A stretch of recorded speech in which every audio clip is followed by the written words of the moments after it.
Sekitar 20.000 tahun yang lalu, pada puncak zaman es terakhir atau periode glasial, kepulauan yang kini dikenal sebagai Nusantara mengalami kondisi geografis dan iklim yang sangat berbeda.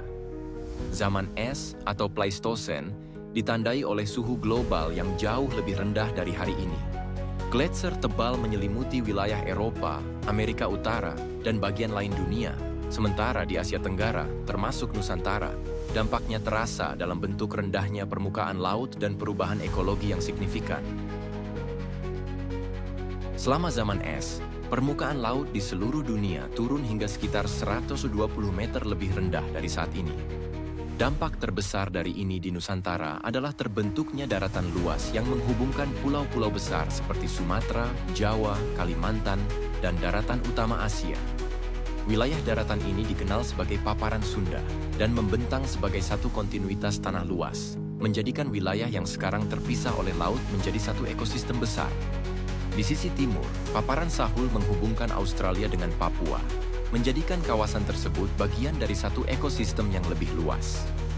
Namun, meskipun daratan ini lebih luas, bagian tengah Nusantara yang dikenal sebagai Wallacea mencakup Sulawesi, Nusa Tenggara, dan Maluku.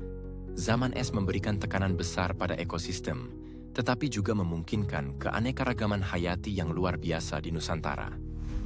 Hutan tropis yang kita kenal sekarang lebih jarang di beberapa daerah, digantikan oleh sabana dan padang rumput yang luas di wilayah barat seperti Jawa dan Sumatera.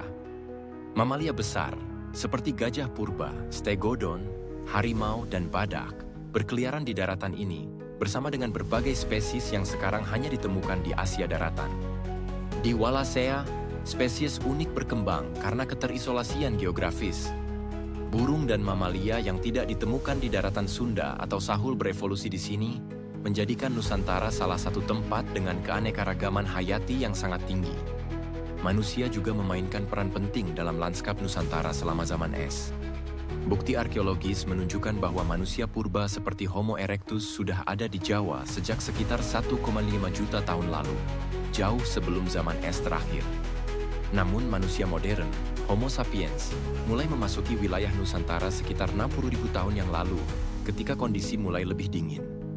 Migrasi manusia dari daratan Asia menuju Nusantara melalui paparan Sunda kemungkinan besar difasilitasi oleh kondisi iklim yang lebih kering dan daratan yang lebih luas. Manusia mulai berburu mamalia besar dan mengumpulkan hasil alam untuk bertahan hidup. Di beberapa wilayah seperti Gua Liang Bua di Flores, Homo floresiensis, manusia hobbit, yang lebih kecil hidup berdampingan dengan manusia modern untuk waktu tertentu, meskipun mereka akhirnya punah sekitar 50.000 tahun yang lalu. Penemuan alat-alat batu dan sisa-sisa budaya menunjukkan bahwa kelompok manusia di Nusantara selama zaman es sudah mulai mengembangkan teknik berburu, membuat alat-alat, dan bahkan menyesuaikan diri dengan kondisi lingkungan yang berubah-ubah. Ketika zaman es berakhir dan suhu global mulai meningkat, es di kutub mencair, menyebabkan permukaan laut naik kembali.